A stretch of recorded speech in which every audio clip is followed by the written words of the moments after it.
Jnanakosha, an encyclopedia of Vedic knowledge by Pact.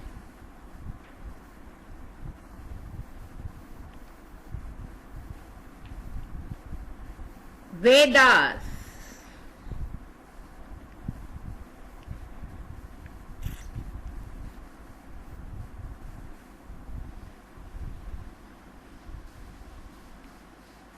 Rig Veda.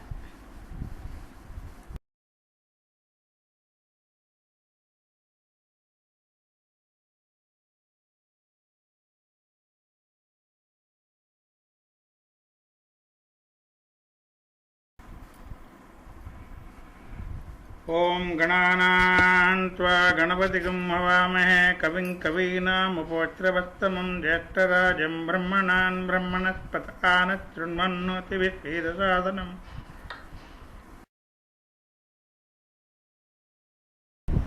Jnanakosha Upanishads, Rig Veda based Upanishads, Aitreya Upanishad.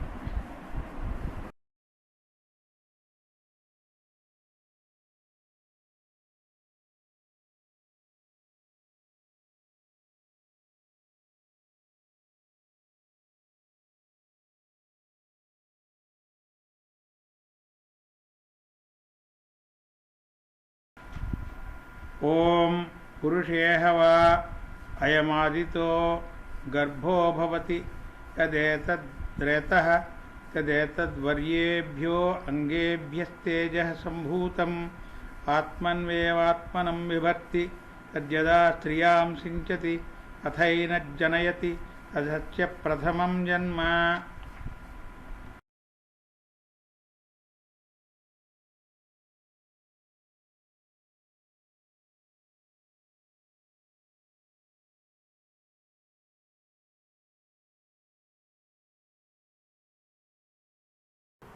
Jnanakosha Upanishad, Rig Veda based Upanishad, Aitreya Upanishad, Part 2.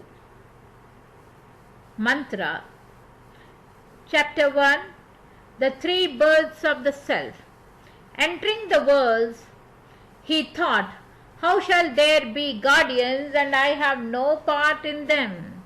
If without me speech is uttered, breath is drawn, eye sees, ear hears, skin feels, mind thinks, sex organs procreate, then what am I?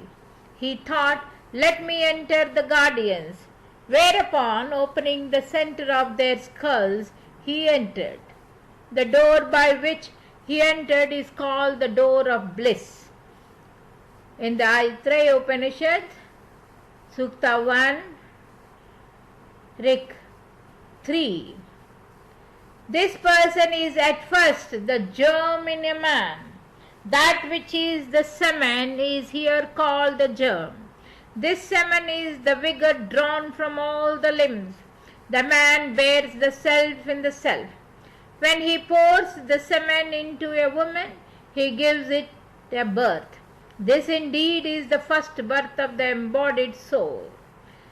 That semen becomes one with the woman, just like a limb of her own. That is why it does not hurt her. She nourishes this self of his that has come into her. She, being the nourisher, should be nourished. The woman nourishes the embryo. Immediately after its birth, he nourishes the child, which in the beginning was already born. Nourishing the child from birth onward, he thus nourishes himself for the continuation of these worlds. For thus alone are these worlds perpetuated. This is one's second birth. He who is the one self of his is made his substitute for virtuous deeds. Then the other self of his, having accomplished his duties and reached his age, departs. So departing hence, he is born again. This is the third birth.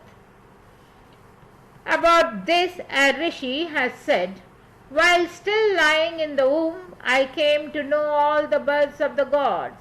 100 strongholds, as if made of iron, confined me, yet I burst through them all swiftly like a hawk. Vamadeva spoke in this wise, even while lying in the womb.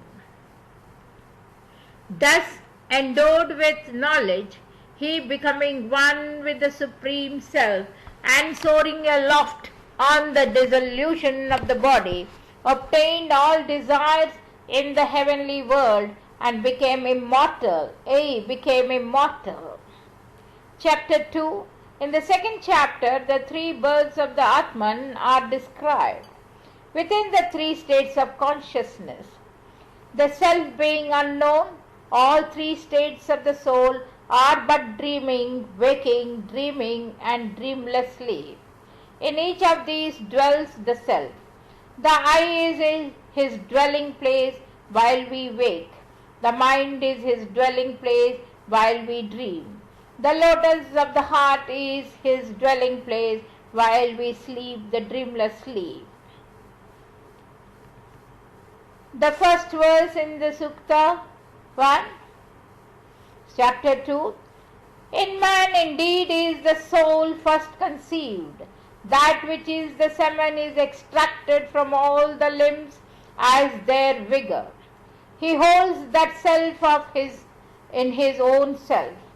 When he sheds it into his wife, then he procreates it. That is its first birth. That becomes non-different from the wife just as much as her own limb is. Therefore, the fetus does not hurt her. She nourishes this self of his that has entered here in her womb. The second chapter, the third verse.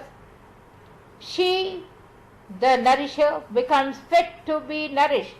The wife bears that embryo before the birth. He, the father, protects the son at the very start, soon after his birth. That he protects the son at the very beginning, just after birth. Thereby he protects his own self for the sake of the continuance of these worlds. For thus is the continuance of these worlds ensured. That is his second birth. This self of his, the son, is substituted by the father for the performance of virtuous deeds. Then this other self of his, this is the father of the son, having got his duties ended and having advanced in age, departs. As soon as he departs, he takes birth again. That is the son's third birth. This fact was stated by the seer, the mantra. Even while lying in the womb, I came to know of the birth of all the gods. 100 iron citadels held me down. Then like a hawk, I forced my way through by dint of knowledge of the self. Vamadeva said this while still lying in the mother's womb. He who had known thus had become identified with the Supreme and attained all desirable things, and having ascended higher up after the destruction of the body, he became immortal in the worlds of the self. He became immortal. Chapter 3. More on the self. The four closing verses of the Upanishads need little comment. They begin, who is this self whom we desire to worship? Of what nature is this self? Is he the self by which we see form, hear sound, smell odor, speak words, and taste the sweet or the bitter? Is he the heart and the mind by which we perceive, command, discriminate, know, think, remember, will, feel, desire, breathe, love and perform other like acts? Nay, these are but adjuncts of the self, who is pure consciousness. So, in the Upanishads, the embodiment of the Supreme Self is said like this. He bethought himself, here now are the worlds and the world's guardians, let me create food for them. He brooded over the waters. From the waters thus brooded over, there emerged a condensed form. The form that so emerged is indeed food. The food so created wished to flee away. He sought to grasp it with speech, but he was not able to grasp it with speech. If indeed he has grasped it with speech, one would then have been satisfied by merely uttering the word food. The 4th to 10th verses. The Creator sought to grasp it with the breath, but he was not able to grasp it with the breath.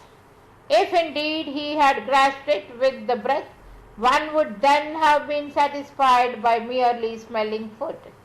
He sought to grasp it with the eye, but he was not able to grasp it with the eye. If indeed he had grasped it with the eye, one would then have been satisfied by merely seeing food. He sought to grasp it with the ear, but he was not able to grasp it with the ear.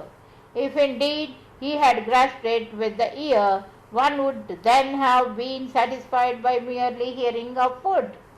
He sought to grasp it with the skin, but he was not able to grasp it with the skin. If indeed he had grasped it with the skin, one would then have been satisfied by merely touching food. He sought to grasp it with the mind, but he was not able to grasp it with the mind. If indeed he had grasped it with the mind, one would have then been satisfied by merely thinking of food. He sought to grasp it with the virile member, but he was not able to grasp it with the virile member. If indeed he had grasped it with the virile member, one would then have been satisfied by merely emitting food. He sought to grasp it with the apana, and he grasped it. This grasper of food is what vayu, air or prana is. This vayu is what lives on food. He bethought himself, how could this exist without me? Then he said to himself, which way shall I enter it? He said to himself further, if speech is uttered by the organ of speech, if smelling is done by the breath, seeing by the eyes, hearing by the ears, touching by the skin, thinking by the mind, eating by the apana, and the emission of semen by the virile member, then who am I? So piercing the end, the Lord entered through the door. That door is known as the Dhriti, the cleft. This is the place of bliss. Atman, thus embodied, has 3 abodes, 3 conditions of sleep. This is one abode, this is another, this is the third. Having been born as the Jiva, he realized the elements as one with himself. What else here would one desire to speak about?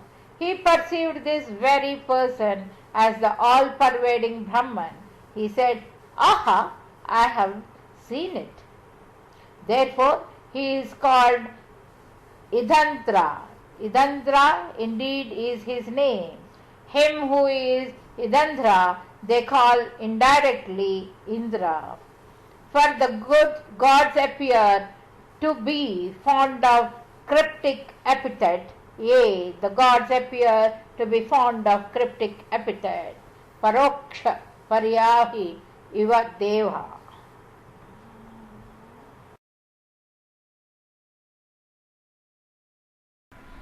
ओम कोयमात्मेति वयमुपास्महे कतरः स आत्मा येन वा पश्यति येन वा शृणोति येन वा गन्धाना जिघ्रति येन वा वाचं व्याकरोति येन वा स्वादु च विजानाति.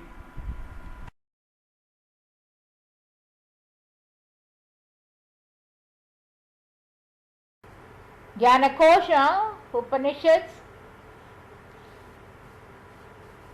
Rig Veda based Upanishads, Aitreya Upanishad Part 3. Mantra. Who is he upon whom we meditate thinking? This is the self. Which one is the self? Is it he by whom one sees form, by whom one hears sound, and by whom one tastes the sweet and the unsweet? Chapter 1 concerning the self. Who is he whom we worship? Thinking, this is the self. Which one is the self? Is it he by whom one sees form, by whom one hears sound, and by whom one tastes the sweet and the unsweet? Is it the heart and the mind? It is consciousness, lordship, knowledge, wisdom, tentative power of mind, sense knowledge, steadfastness, though, thoughtfulness, sorrow, memory, concepts, purpose, life, desire, longing, all these are but various names of consciousness. He is Brahman, he is Indra, he is Prajapati, he is all these gods, he is the 5 great elements, earth, air, akasha, water, light. He is all these small creatures and the others which are mixed. He is the origin, those born of an egg, of a womb, of sweet and of a sprout. He is horses, cows, human beings, elephants, whatever breathes here, whether moving on legs or flying in the air or unmoving. All this is guided by consciousness, is supported by consciousness. The basis is consciousness. Consciousness is Brahman. He, having realized oneness with pure consciousness, soared from this world and having obtained all desires in yonder heavenly world, became immortal. He became immortal. The 3rd chapter deals with the qualities of the self or Brahman. It contains one of the most famous expressions of the Vedanta, Prajananam Brahman, who is one of the Mahavakya, Prajnanam Brahma. The chapter 3, the Sukta 1, what is it that we worship as this self? Which of the two is the self? Is it that by which one sees, or that by which one hears, or that by which one smells, odor, or that by which one utters speech, or that by which one tastes the sweet or the sour? It is this heart, intellect, and this mind that were stated earlier. It is sentence, rulership, secular knowledge, presence of mind, retentiveness, sense perception, fortitude, thinking, genius, mental suffering, memory, ascertainment, resolution, life activities, hankering, passion, and such others. All these verily are the names of consciousness. One is the inferior Brahman, this is Indra, this is Prajapati, this is all these gods, and this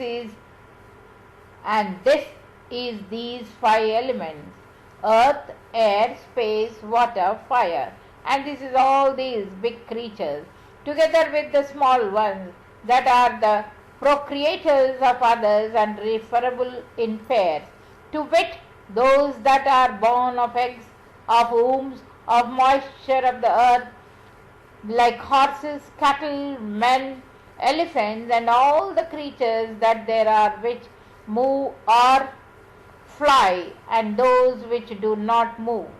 All these have consciousness as the giver of their reality. All these are impelled by consciousness. The universe has consciousness as its I, and consciousness is its end. Consciousness is Brahman. Through this self, that is consciousness, he ascended higher up from this world, and getting all desires fulfilled in that heavenly world, he became immortal. He became immortal. Om, may my speech be based on accord with the mind. May my mind be based on speech. Self-effulgent one, reveal thyself to me. May you both, speech and mind, be the carriers of the Veda to me. May not all that I have heard depart from me. I shall join together, and night through this study I shall utter what is verbally true. I shall utter what is mentally true. May that protect me. May that protect the speaker, the teacher. May that protect me. May that protect the speaker. May that protect the speaker. Om, peace, peace, peace. Here ends the Aitreya Upanishad as contained in the Rig Veda. End of the Aitreya Upanishad. The peace chant. May my speech be fixed in my mind. May my mind be fixed in my speech. O self-luminous Brahman, be manifest to me. O mind and speech, may you bring me the meaning of the Vedas. May what I study from the Vedas not leave me.